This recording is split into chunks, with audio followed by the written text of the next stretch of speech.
Hey there, and welcome to the Event Crushed podcast. Each week, we'll be chatting about all things wedding industry, entrepreneurship, and how to crush it in life and business. I'm so glad you're here. Now, let's dive into this week's episode.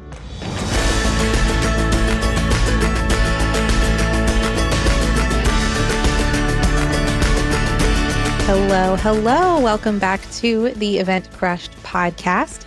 This is your host, Becky, and wedding season is among us. If you are in the Pacific Northwest or another part of the country where summer is the very popular time for weddings, then we're getting into it right now. And so if you are on the cusp of wedding season, or if you've already started wedding season, then this episode is for you. But of course, if you live somewhere that weddings are more year-round, or you don't have a specific wedding season, there's still going to be some great advice and encouragement in this episode. So definitely listen either way. But for me, it's pretty timely because I'm recording this on May 30th. It's actually Friday night at about 8:30 because we are heading out on a little family adventure tomorrow, and I need to get this done so that Andrew can get it edited and we can release it by Wednesday. So this will come out on Wednesday, the 4th of June. This is just such a timely topic. And so I wanted to make sure to record it and get it out around the same time versus some of my other episodes or interviews where, I interview a month or two in advance and then I'm getting that out later. With this one, I really wanted to get it out right away because it's wedding season, y'all. So if you have already had weddings this season, I hope that everything has gone wonderfully so far. And I just wish you the best of luck with your upcoming weddings. So whether you are already in the thick of it or gearing up for a busy few months ahead, I want to share some practical ways to stand out this wedding season as a wedding vendor, not just for your couples, but for your vendor partners as well.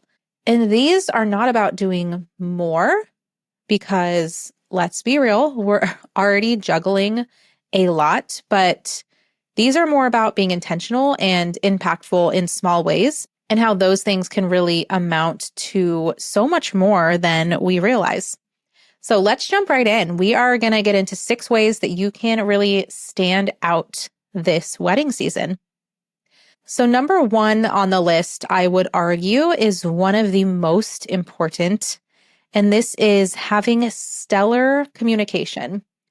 What do I mean by stellar communication? I mean really freaking excellent communication. This is not just on the wedding day itself, but of course in your communication leading up to the wedding day. So whether that is communicating with your couple or with any of the vendor partners that you're working on the wedding with, that you are responding in a timely manner, that you are answering all questions that are asked of you, that you are being attentive and asking questions too if there's things that you need, that you are putting those questions forth and getting any and all of the information that you need so that you can be successful on the wedding day. Ironing out as many potential issues or questions in advance so that you can walk into the wedding day with full confidence. Obviously, this varies from vendor to vendor. If you're a planner, then there is a ton of lead up communication among vendors. You are emailing every single vendor and discussing logistics and arrival times and load in instructions and parking details and all of that good stuff, sending the final timeline, sending the final layout, and just making sure that all the vendors are on the same page and have all the necessary information for the wedding day. If you are a photographer or another vendor, then of course your pre-event communication is going to look a little bit different. But what matters is, again, that you are responding in a timely manner. And in my personal opinion, I think somewhere from 24 to 72 hours is a reasonable response time for upcoming weddings within, weeks and months ahead. If you have weddings way down the road, like if you're a caterer and a planner's emailing you 6 months in advance, I would say that email could potentially have less priority than a wedding that you have in 2 weeks that you're also working with a planner on. So I completely understand how there is a hierarchy of importance. And I do think the events that are coming up sooner do rank higher on that list. So yeah, just not leaving people hanging, especially if there's like important questions that someone is waiting on from you so that they can then do something. I love how Cody from Mac Wedding Films said in his episode with me that he never walks into a wedding day with questions because he has already asked all his questions. He's already had all of his questions answered. And so when he walks into a wedding day, he is fully confident and ready to make it happen and do his magic. And I just love that perspective. And I think that that is something we should all strive for, to just have all of our answers in advance, to be as educated as possible on the wedding, the client, the expectations, the setup details, everything, so that when we walk into a wedding day, we are just confident and we know our stuff. So, of course, we have communication leading up to the wedding, and then we have our day of communication. And of course, this is just as important. This is all of our vendor interactions, all of our couple interactions.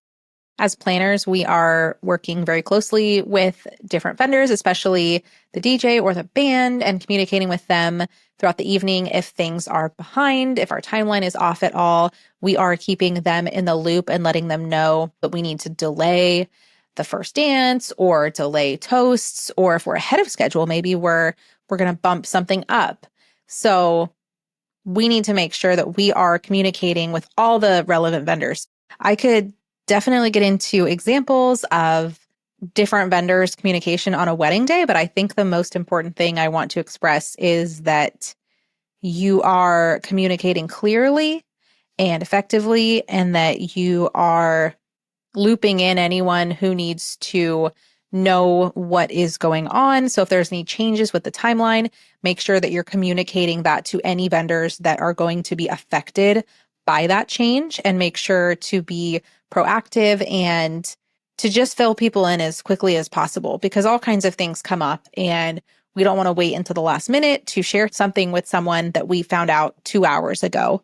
We want to make sure we are being just on top of it and making sure everyone feels confident and has whatever information they need to make the day amazing. The other thing, too, about communication on the wedding day is that when bumps in the road happen, it is so extremely important to remain calm and kind and respectful in however we are dealing with vendors. And even if there is a situation where a vendor arrives late or something goes wrong, the way that we are communicating with that vendor and handling that situation is going to have a big impact on how the situation gets resolved. And if we become upset or angry or negative, we really need to be careful to not go to that place. And even if it is frustrating, I mean, you can be inside your head, you can be cussing up a storm, but you don't want that to make its way outside of your head. That just would not be professional. That would not be a good experience for anybody. So even in those moments of frustration when things are not going as planned, or maybe a vendor did drop the ball, the way that you handle that situation is really, really important. And the other vendors are watching you. They're relying on you, whether you are the planner or another vendor. We are all a team. And so we need to have each other's backs and do what we can to make it right. Even if it wasn't our fault, we still need to do what we can to fix it and work together and make it right for the couple. Because at the end of the day, we are working for the couple. And whatever we can do to make it right is what we should do. Okay, so that was number one, having stellar communication. And now we're going to move on to number two, which is finding ways to go above and beyond for your couples and your vendors as well. Going above and beyond can look like so many different things. I'm sure that you've seen vendors go above and beyond on wedding days. And this can look like I'm thinking back to a couple years ago when there was a very, very hot 95-degree day and not a lot of cover or shade. So it was very, very hot and I was running all over the place. And the photographer that I was working with, she had this neck fan on. And I was like, that's genius. This was the first time I'd ever seen one of those. I immediately went out and bought one after that wedding. But after the ceremony, she was like, "Do you want to borrow it? Here, take it." And she just let me wear it for like, I don't know, an hour after the ceremony. And it was so amazing. And I just really, really appreciated that because she just kind of sacrificed herself for a bit and let me have that cool air on my neck. And it honestly did make a huge difference. And it's just such a small gesture, but it really stuck with me and it made that wedding day more enjoyable for me. So just think of things that you can do. It doesn't need to be an act of sacrifice, of course. It can just be lending a helping hand. It can be, we've had situations where flowers get knocked over or things, wind knocks something down. And so we're all scrambling, working together to fix whatever was broken, to secure a sign that keeps blowing over. So however you can jump in, even if it might not be your job, maybe you're not the planner, you're the videographer, but you see someone struggling and you have a moment and you know that you can help them out and you can jump in. So don't just sit on the sidelines and watch things happen.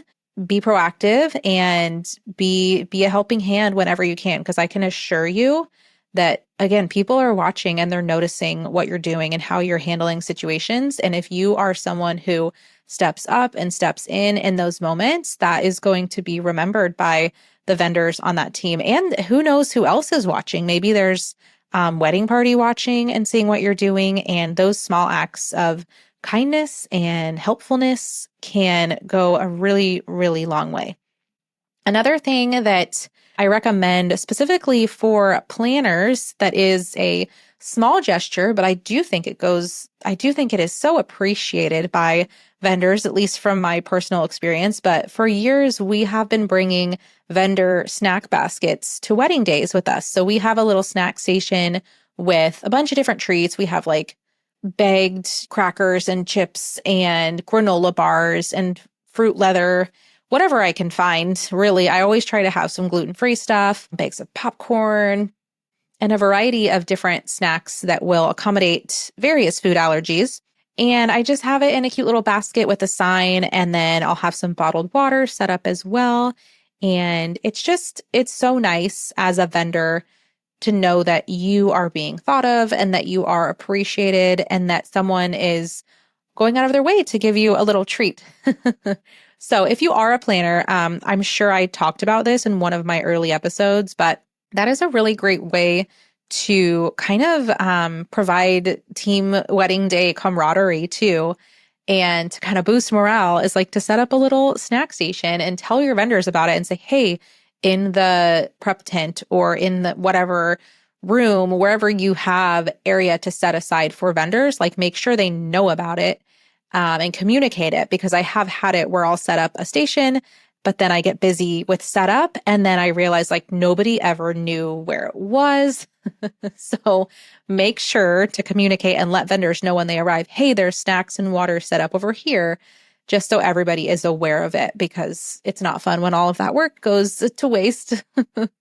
But again, that's just a small gesture that shows appreciation and gratitude for the team. So if there's anything else like that, another example that is coming to mind is and I actually just had a call with a photographer and she mentioned this, like she wanted to offer this, but when a photographer will take a moment and grab photos of the vendors in action, or, grab a photo of me at the reception table that I just finished setting up, or grabbing the DJ in action while he's doing his job, or grabbing, shots of the videographer. I think this is huge. And I don't know, when I'm going through a gallery that I receive from a photographer that I worked with over the summer, and I'm going through the photos and I see just like random photos of me in there that I had no idea they took. It just brings a smile to my face because it just makes me think, wow, they were thinking about me and thinking that I might like to have that photo, or I might like to, and also, of course, I'm going to want to share it. And so it's good promotion too.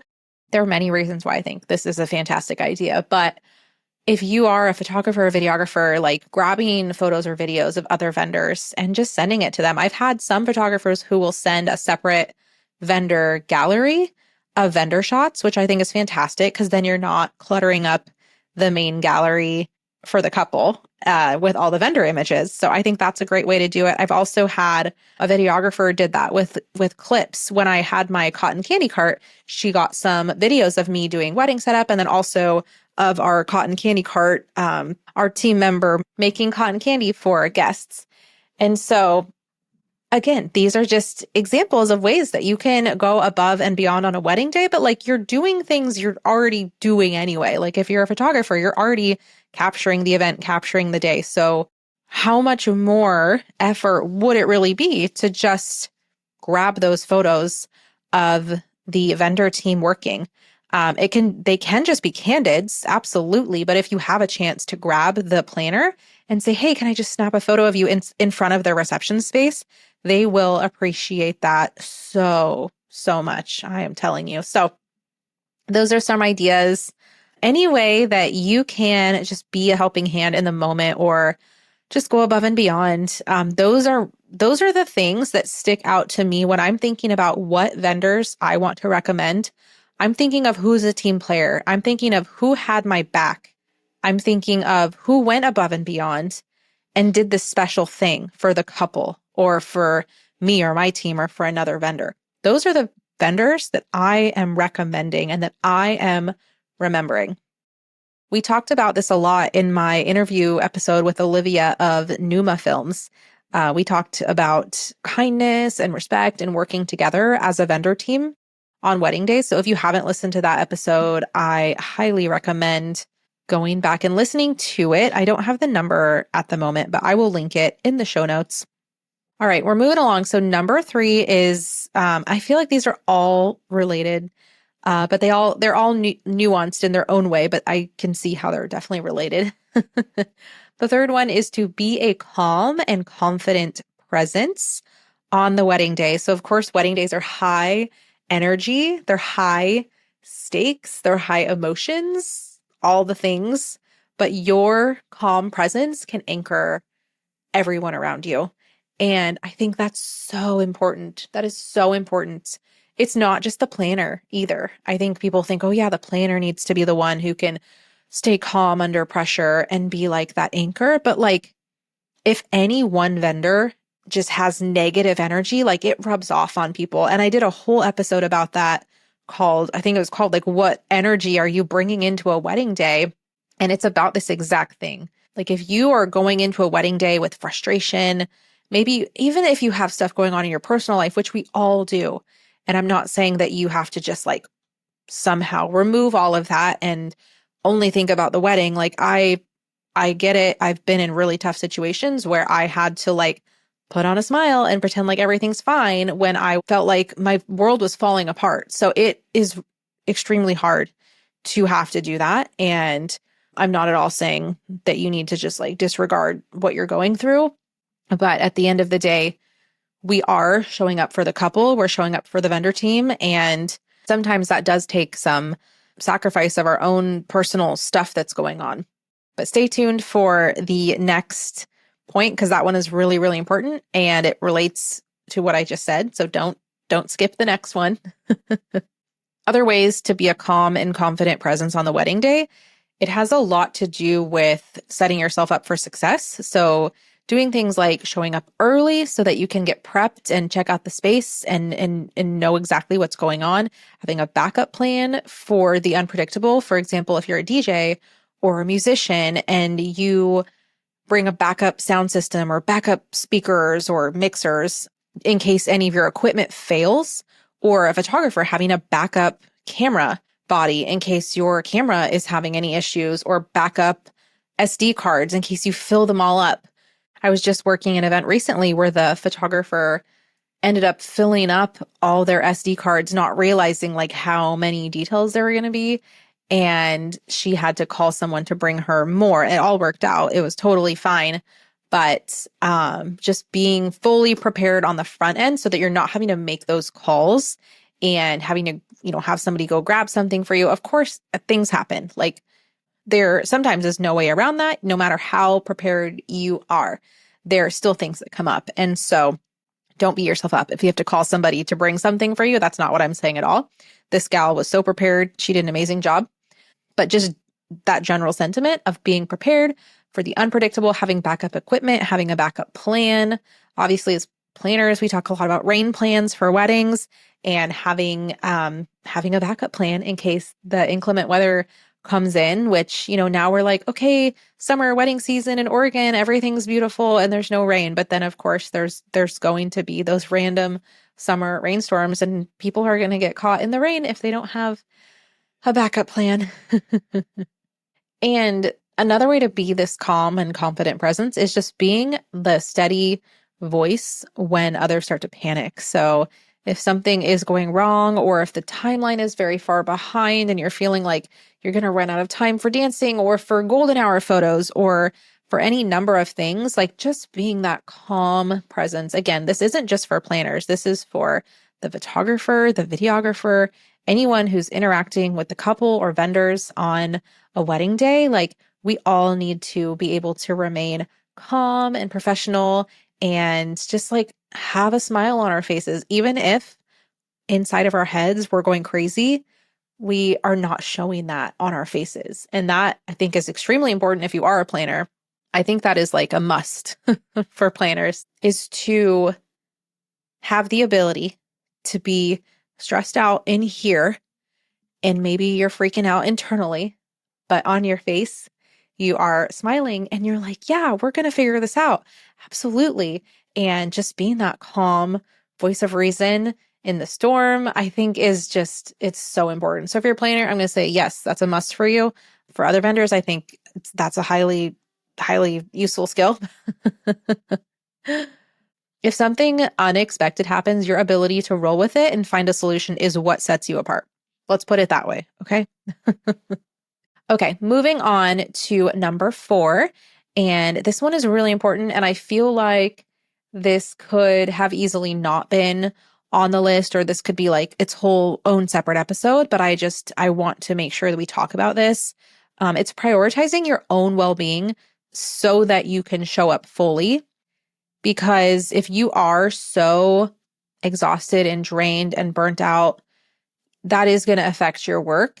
If you're running on fumes, if you're just not doing great mentally, like you can't bring your best energy to the day. And life circumstances, everyone has their stuff. Everyone has things going on. I can guarantee you on any given day, any person or vendor that you talk to, even if they're all smiles and talking about how great everything is, like they have some kind of internal battle or struggle that they're going through that you don't know about, that probably a lot of people don't know about. And I think that just remembering that as you live your life is really important because it helps you have more grace for people. And I know this is kind of a tangent, but I think it's really important to remember that everyone is going through something.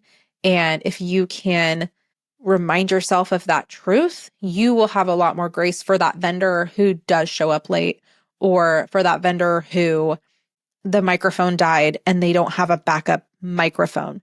Yes, that's happened. Or for that vendor who said the wrong couple's name after the ceremony, or for that vendor who brought the wrong appetizers for the cocktail hour.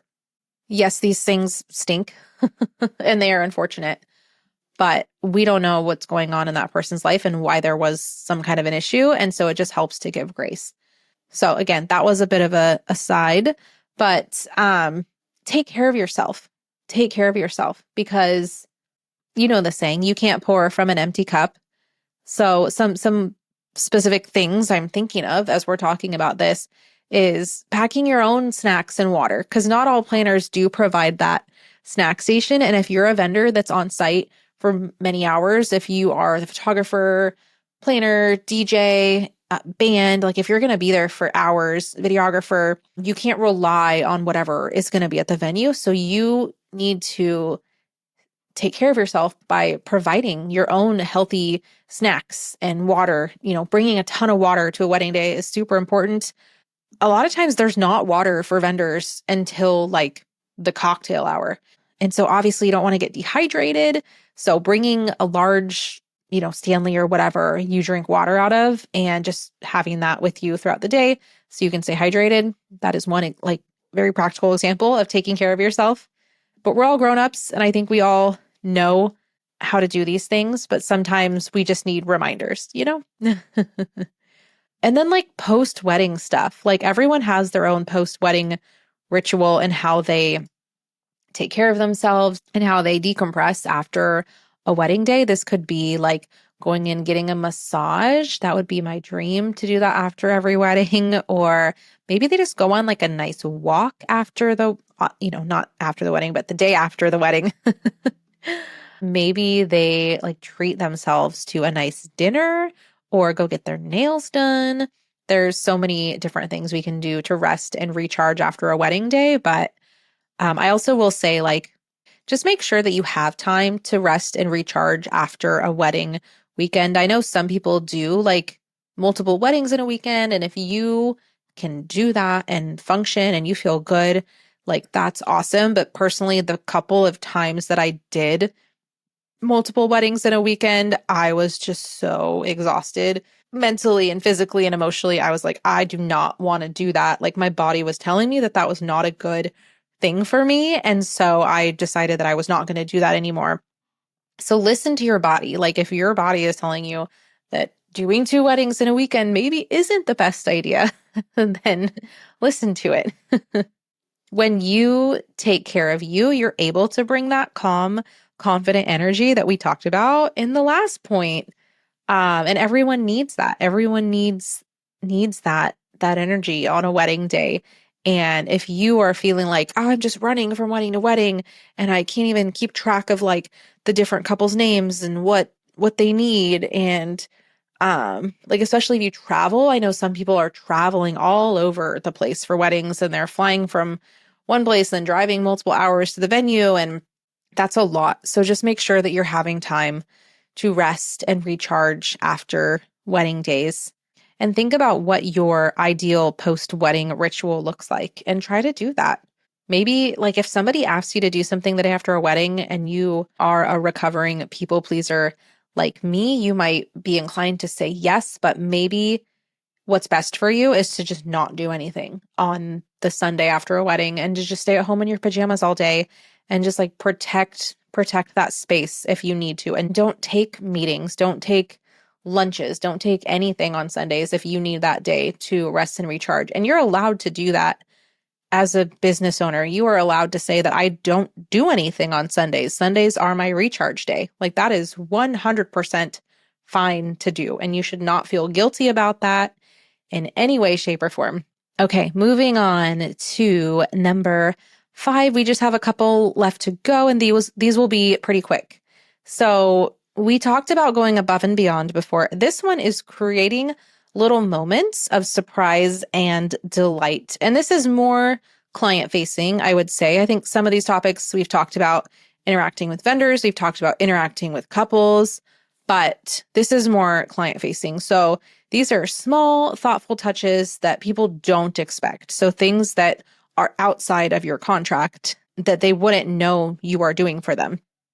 So some examples that come to mind are, I had a photographer years and years ago, really early on in my business. I couldn't even tell you who it was now, but he did something really cool. And he told me he did it with all of his couples. And I was like, dude, that is awesome. He brings a Polaroid camera. So he's a photographer, but he also has an Instax Polaroid that he pulled out throughout the evening and just snapped photos of some of the fun moments of the first dance, of the cake cutting, of the ceremony. And then at the end of the night, he compiled all of the little Instax photos. I think there were like maybe 20 of them. And he had this little wooden box that he put them in, and he gave that to the couple at the end of the night. And I thought that was so cool because one, like he knows they're going to have to wait for their wedding photos, but they're getting this instant gratification of having these photos to take with them and to look back on in the days to come while they're waiting for their wedding photos. So I just thought that was brilliant. And if you're a photographer, like feel free to steal that idea, because I still, to this day, like I've never forgot about that. I was like, that is just really smart and a really impactful way. And it's not something that his couple knew he was going to do. Like they were so surprised and delighted when he handed them that box at the end of the night. And so that's one example. I love that idea. Maybe it's, if you're the planner, this could be something fun for you. Leaving a sweet note or a gift in the couple's getting ready suite. So if you're on site before them, a lot of times, hair and makeup starts early. So this might not always be possible. It definitely depends on the wedding. But if you are there early enough, or if you are at the rehearsal the night before and it's something you could sneak in there the night before, just having like a little handwritten card or a little gift there that your couple will see in the morning before they get ready, like that's such a sweet way to start the day. Another idea, if you're a florist, it could be providing like an extra little arrangement that wasn't included in your contract. Like maybe you do a little, a couple bud vases for the restrooms, or just like a little bonus arrangement, especially because I know a lot of times from what I hear, florists will have extra flowers after they processed everything and made all the arrangements. They have these extra blooms. And so you could provide those to the stationery designer to use for like flat lays. You could provide them to the baker if they want to use them in the cake, or you again could just make a couple little extra arrangements and just have those as a surprise for the couple. I think that's such a nice idea. Another example, I mean, obviously as wedding planners, we have emergency kits, but what if if you're another vendor, maybe you don't have a full emergency kit, but maybe you have just like some key things like an extra phone charger. That's something that oftentimes is needed at weddings. And so if you are a vendor that's on site at weddings a lot, you could just have a little kit of things that you've seen that are needed, like phone chargers or a little mini sewing kit or a lint roller, scissors, safety pins, any number of things, just like a little mini emergency kit, just in case, like, if there isn't a planner there, you're not going to have that whole emergency kit. So having your own and not relying on someone else necessarily is a great idea too. So there's so many ways to surprise and delight our couples.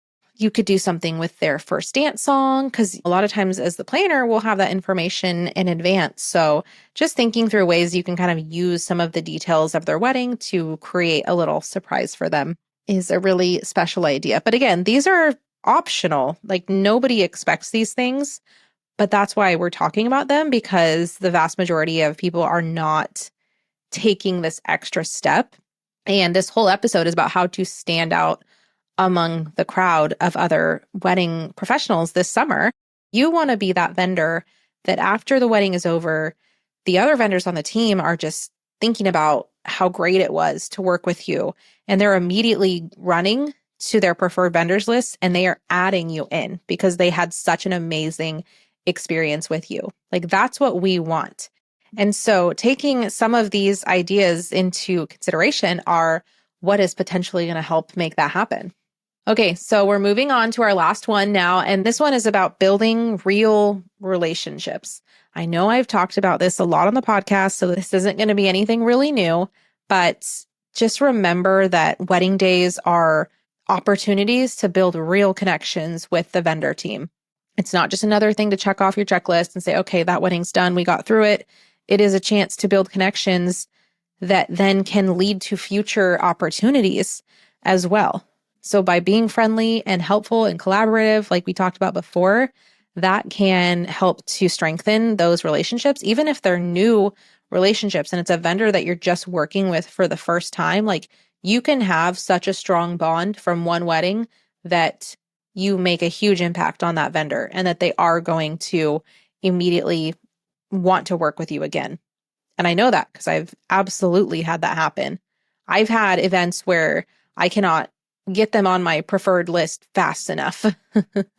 As you know, the wedding industry is built on relationships. And so these connections can be one of the keys to thriving long-term in the wedding industry.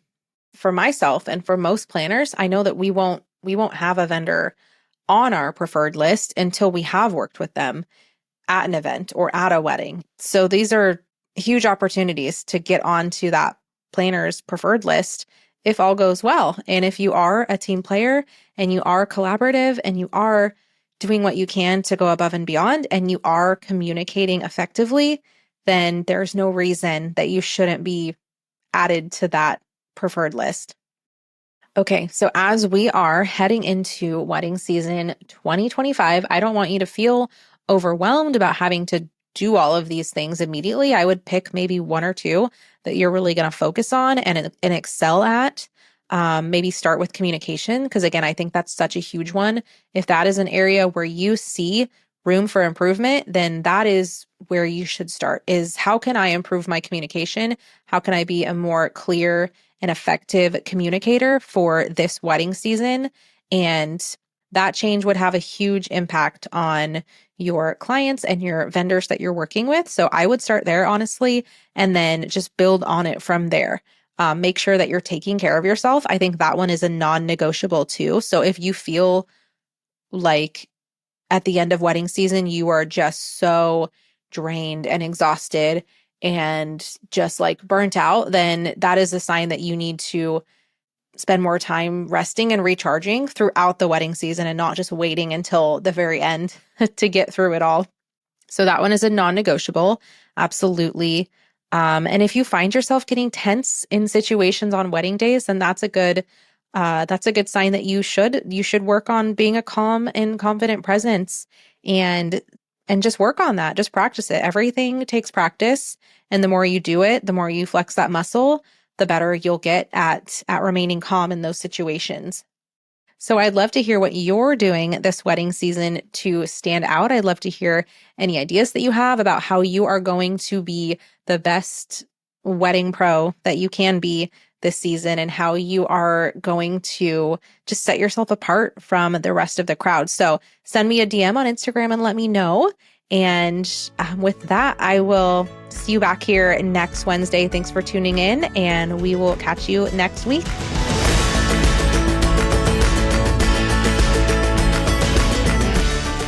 Thank you so much for tuning in to this week's episode of the Event Crushed podcast. I hope you found value in this episode, and if you did, please consider sharing it with a wedding industry friend. We also hope you'll consider leaving a rating or review for the show to help other listeners find it. This podcast is edited and produced by Ace Sound Design. If you're looking to elevate your audio experience, their info can be found in the show description. As always, thank you for listening, and please connect with us on Instagram if you haven't already. Now get out there and crush it.